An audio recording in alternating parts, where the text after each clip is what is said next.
Hello, my name is John Mugno, and I am a Rye Brook resident. I'll be your host today on Rye Brook Focus, which is a new program the village is inaugurating that interviews people who are important to the village and who will focus on specific topics. Our guest today is Shelley Mayer. She's the representative of the state Senate for District 37, which includes Rye Brook, and she has been our representative, senator rather, since April 2018. Prior to that, she was in the state assembly for approximately 6 years. District 37 is a relatively diverse district because it has urban, suburban, and rural elements to it. And it spans an area basically that starts on the Hudson and Yonkers, goes across to the Sound Shore, and then up along the Connecticut-Westchester border into the northern part of Westchester County. Thank you and welcome, Senator Mayer. Thank you, John. It's really a pleasure to be here. And it's truly an honor to be the senator representing Rye Brook, and in fact, the entire district. And just to clarify, this district, which is really very gerrymandered, and it's the district that County Executive Latimer had before he became county executive.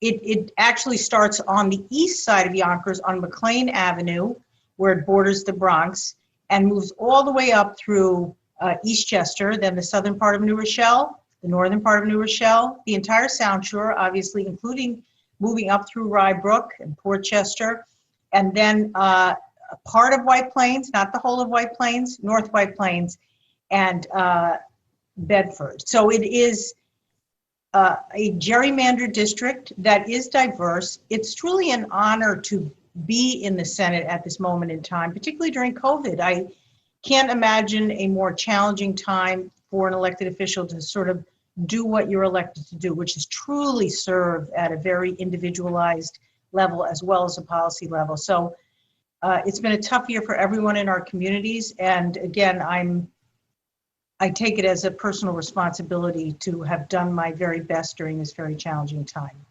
Yes, well, we will, I think, get back to the topic of the pandemic pretty Sure. soon, but it might be good if you would just introduce yourself a little bit to the listeners or the viewers. And in particular, you have been active in state and local government for many years. What is most personally rewarding to you about your government service? I think the thing that motivates me about public service, however you choose to define it, but for me, is the ability to make things better and to be part of a process in a democracy, however messy it is, that allows us to improve the lives of individuals and our community and our state. Yes, I have been, first place, I was elected to this job. I was not a kid anymore. I have been around a long time, not only 6 years in the assembly, but I have been an assistant attorney general. I was the first head of the Attorney General's Westchester office under Bob Abrams many, many years ago. I've been the chief counsel to the Senate Democrats. I've worked in not-for-profit hospitals. So I've been involved in sort of every aspect of the public sector side in state government.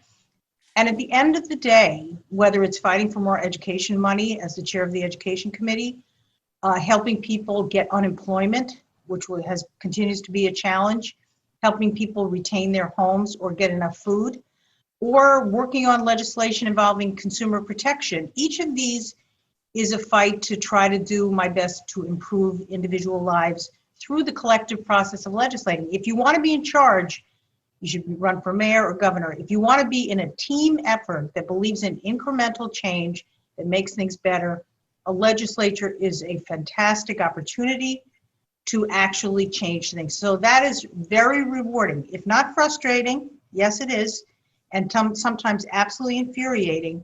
But on balance, it is the opportunity to make change.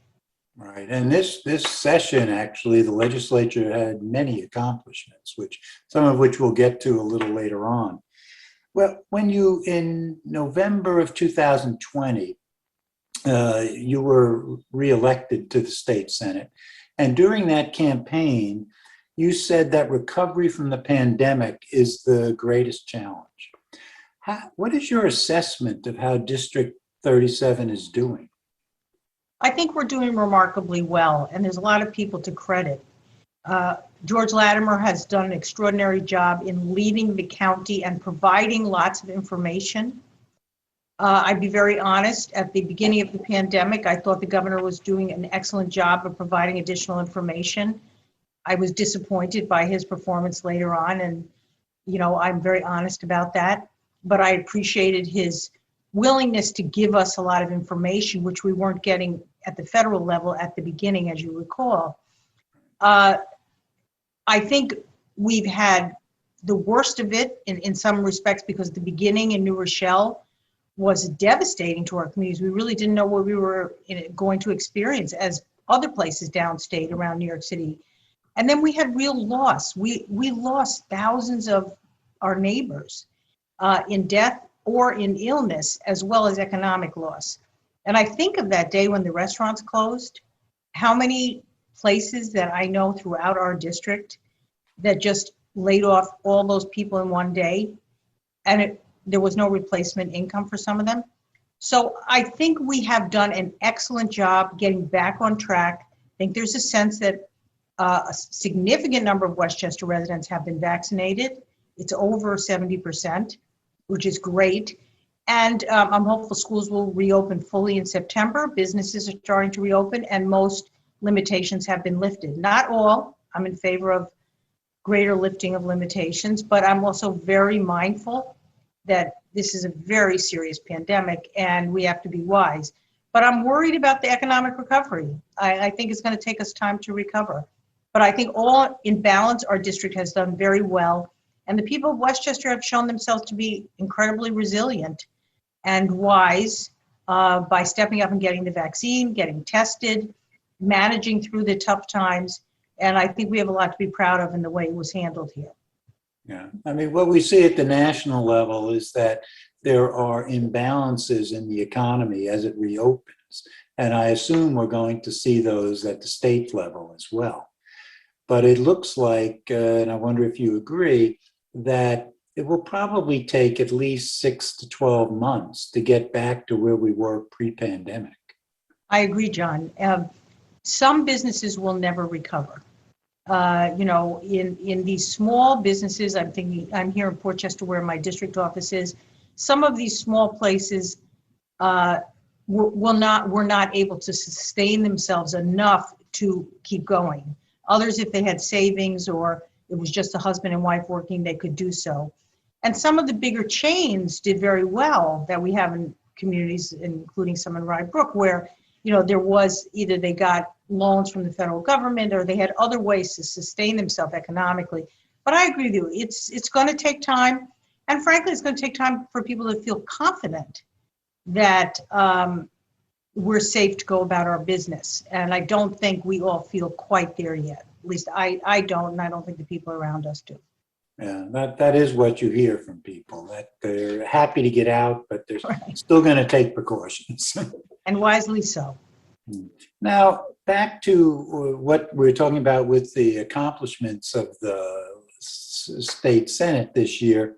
You are the chair of the state Senate's Education Committee. And this year, there's been a sharp increase in foundation aid to local school districts, several of which, with the greatest increases, are in your district. Can you tell us, our listeners, about kind of the history of foundation aid and what it is designed to accomplish? Absolutely, and it's complicated, and I'll try to be short about it. But in 2006, there was a successful lawsuit at the Court of Appeals called CFE. They called the CFE lawsuit, where a group of parents who've been trying for over 15 years sued the City of New York's public schools and said that the amount of funding provided to the City of New York's public schools was not enough to meet the state's constitutional requirement to provide a sound basic education to every child. And ultimately, the Court of Appeals agreed and said You, the legislature, we're not going to tell you how to fix it, but you need to fix this problem. And so the legislature in 2007 adopted what is called the foundation aid formula, which was an effort to change the way schools were funded from pure politics to being based on need to be judged by a variety of indicia, including property tax value, number of students receiving free and reduced lunch, number of students that are English language learners, number of students who have special needs. There were all these factors combined, and while it has not been adhered to, and nor has it been perfect, it was an improvement over the old totally political way of doing it. So if I represented you and I was in the majority, I got your school district money. But if I was in the minority party and I represented you, I couldn't get you money, rather than basing it on an equitable formula based on need. So foundation aid was adopted. It was supposed to be phased in. We went through the recession of 2008-9, and they cut back money. And then over time, frankly, the governor disagreed with my belief and my colleagues that we are actually legally obligated to pay out this money. This year, in the budget, we were able to get the agreement that over the next 3 years, we will finish paying out what is owed. And every district would get at least up to 60% of what it's owed this year, 80% next year, and 100% thereafter. So we are meeting the state's constitutional requirement. And at the same time, we were able to preserve the federal money that districts got through the American Rescue Plan and the other COVID recovery plans to go to the district and not get usurped by the state. So it was infighting in order to say that every child, regardless of whether they're represented by a Democrat or Republican, they live in an urban district, they live in a suburban urban district, they live in a rural district. Let us base this on need. An imperfect formula, yes, but a formula that makes an effort to base funding based on need. Now, we are going to have to ultimately change it because it's out of date. It was adopted in 2007. But for now, we were able to get this huge victory of every district getting about 7% more than it got last year in foundation aid, as well as for almost every district in my district, federal aid as well. And frankly, they needed to recover from COVID, for compensatory learning where students fell behind, for social and emotional health for students who had trouble handling this year, and to make sure that students don't fall terribly behind, particularly our students with special needs and many of our others who schools need to lift up in order to, have the benefit. We forget what a fantastic thing in our democracy that we have this free, quality public education for every child. Something that, I'm very proud of, but we have to support it. And we can't ask property taxpayers to just foot all the bill. It's absolutely burdensome, and we can't continue to raise property taxes forevermore in Westchester. Right. And the increase in foundation aid was really quite substantial. And I think, as I understand it, and rather surprising, given what people thought was going to happen with the state budget, let's call it 10 months ago. Absolutely. So that was actually a very positive development. But from what you've said, we're still not funding foundation aid at the level even that older formula would suggest it should be. But you think the state is now on a path to try to fund to that level in the near future? We made a commitment in the budget document. And we also increased income taxes on the wealthiest New Yorkers in order to ensure that there was a dedicated funding stream, not just for education, but every year we had been, like you said, this year, the governor threatened there wasn't enough money. So we were all going to have cuts, including in education, and they cut in many other areas. We want to ensure that this promise to fully fund foundation aid is met over the next 3 years. And during this period, if I continue to be chair, I'm going to continue to listen to parents, number one, superintendents, teachers, and everyone else in the school space about what is the fairest way to measure need. because some of these measurements are out of date. And you have districts like ours, Rye and others that are fantastic schools, really doing so exceptionally well. What are the secrets? It isn't money alone that makes a school succeed. And so we have to build in incentives to do the best for every child, whether they're in a Yonkers public school or Rye Neck or wherever they are. That kid should have an opportunity that is pretty much on the same playing field. And so this full funding of Foundation Aid helps us move in that direction. And we are committed to doing it. Now, I understand the Foundation Aid has not too much in the way of direction to it. Their schools are just given the money and then they have to decide how best to apply it. Do you think that would change as ideas change about what it means to have a, sorry, my phone went through this. Do you think that'll change as people revise their views or sharpen their views about what is needed at each individual school? Or is it still going to be, you think, left up to individual districts?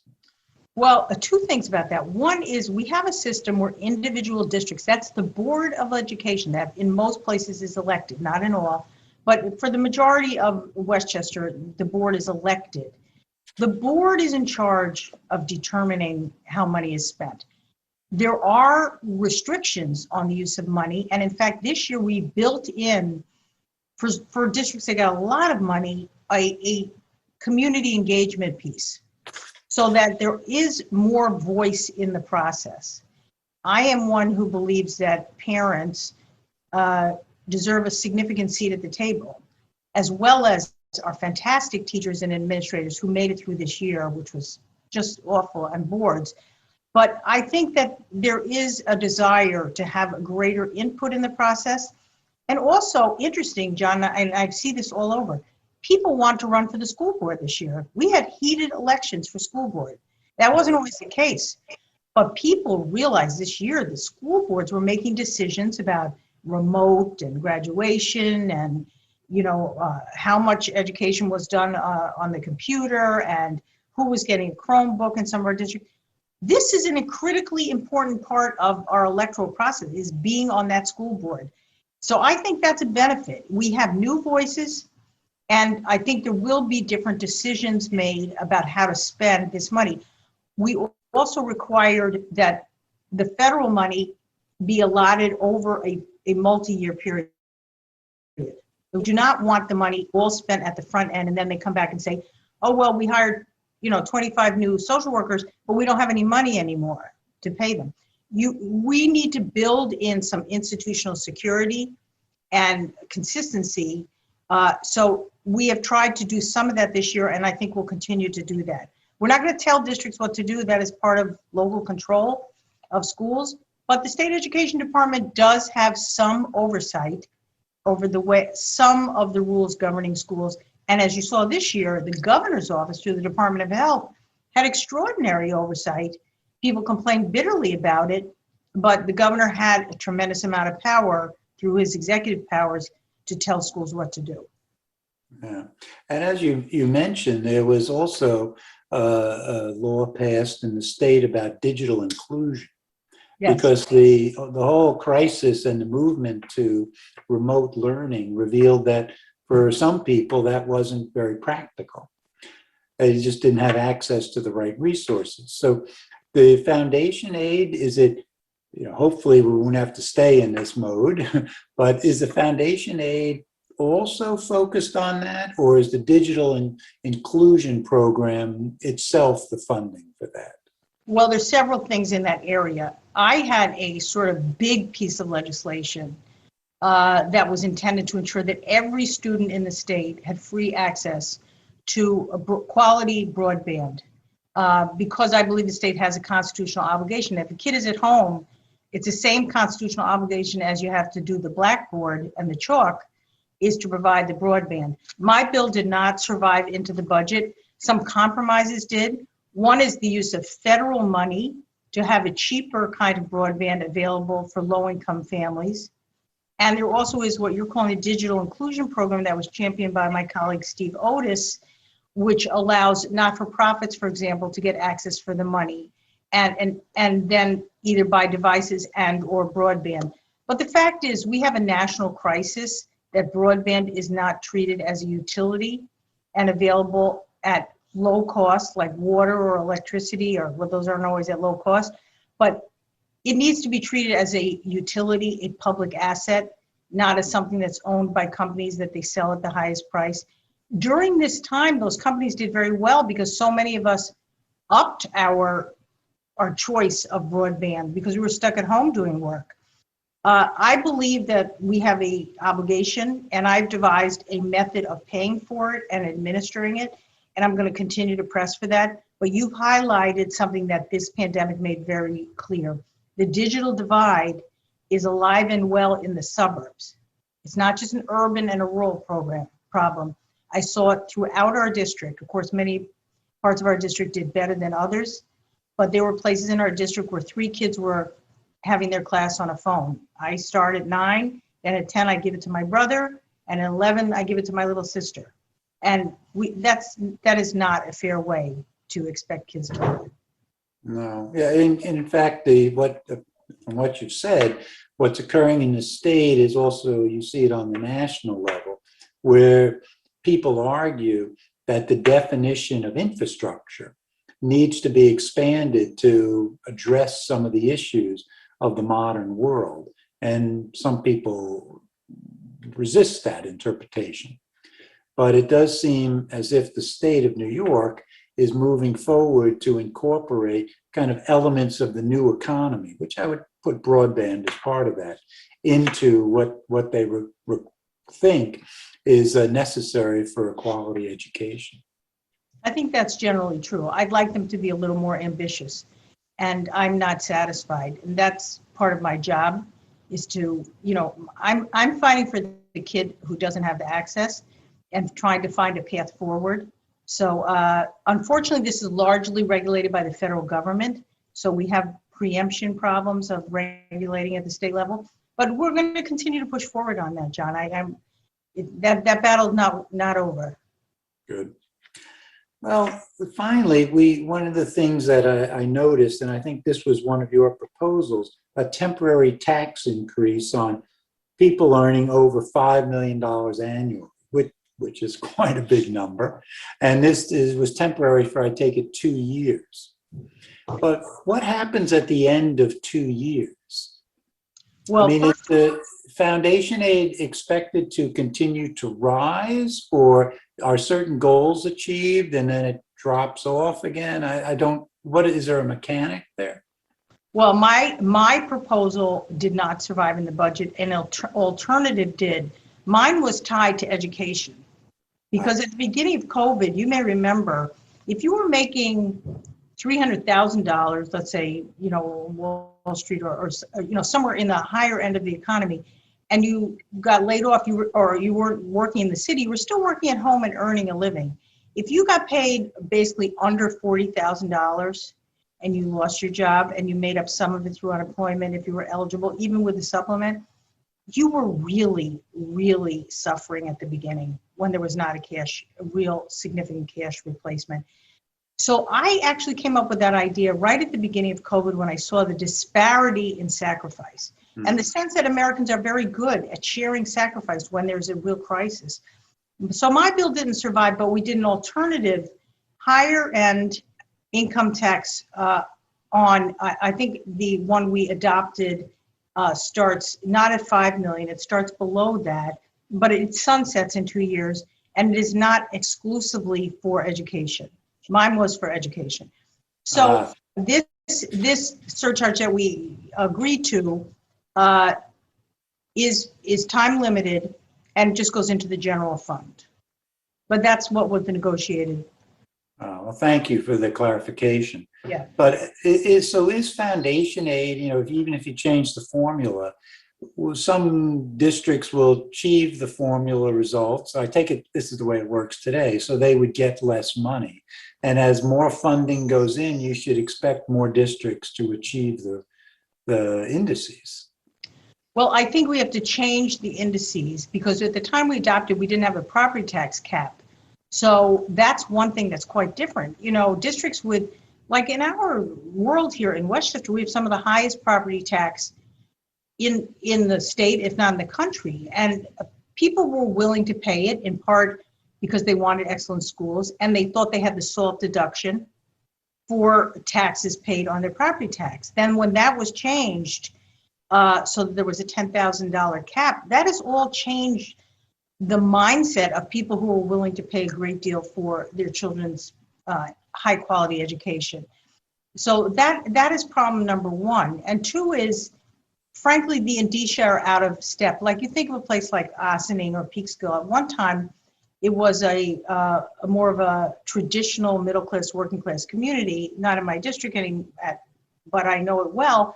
Now it is significantly a district with Latino community that is probably 50% or more of the district, like Portchester is now. The school district is 70% Latino, many families that are poor, mixed status, but the child is born in the United States.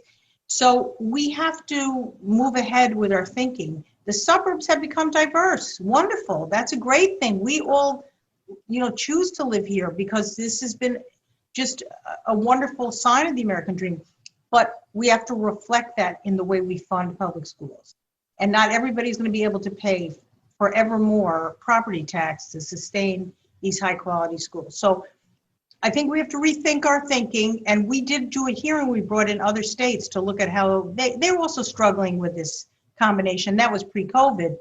But we're going to go back to looking at that. But for now, it's a big victory, as you said, John, that this year we are able to get really so much money invested in our schools and with an expectation it will be used wisely and not wasted and doesn't come at the property taxpayers' expense. Right. And I have to say, it as a citizen, it's very gratifying to understand from that the state is looking at how the society is changing and is trying to adjust to it relatively quickly. And I suspect the pandemic accelerated that change, but it was because it was probably ongoing anyway. But it's very, very encouraging because I think we all understand things are changing. Yes, I agree. You know what? There is a great deal of cynicism. Pre-COVID, I think there was so much cynicism and ill will, and there's plenty of it in our communities as well about what government has to do. But I think a whole lot of people recognize that in COVID, New York State government continued to operate, if not perfectly, the legislature met. We were physically I have been presiding over the Senate a good number of the days of the Senate as one of the sort of more senior people that knows the parliamentary process.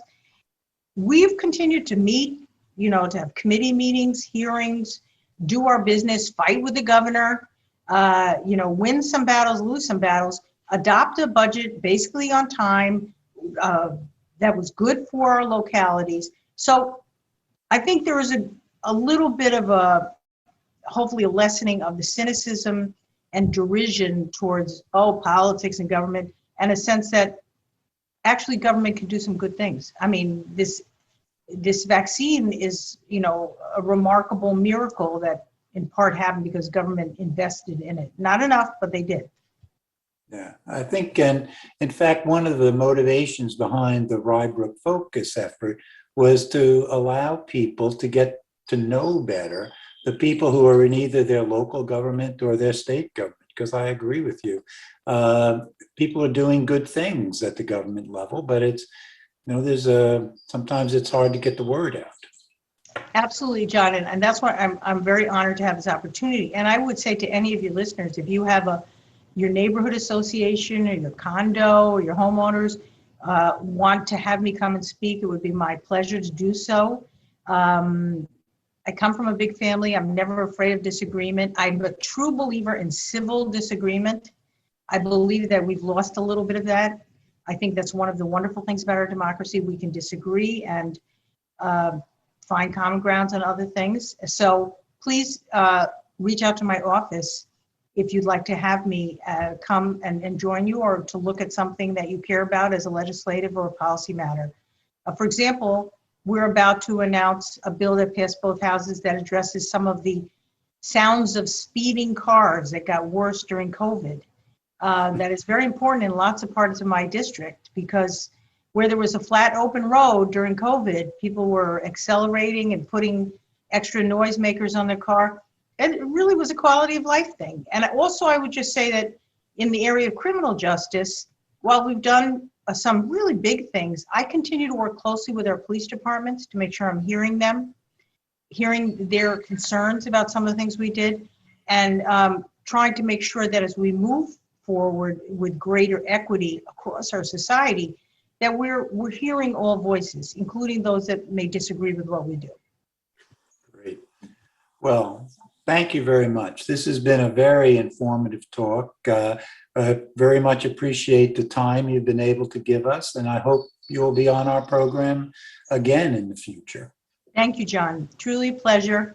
I look forward to it, and thank you for the opportunity to represent the village of Rye Brook and to become known to the people of Rye Brook. I hope people feel comfortable reaching out at any time. Great. Thank you again. Thank you.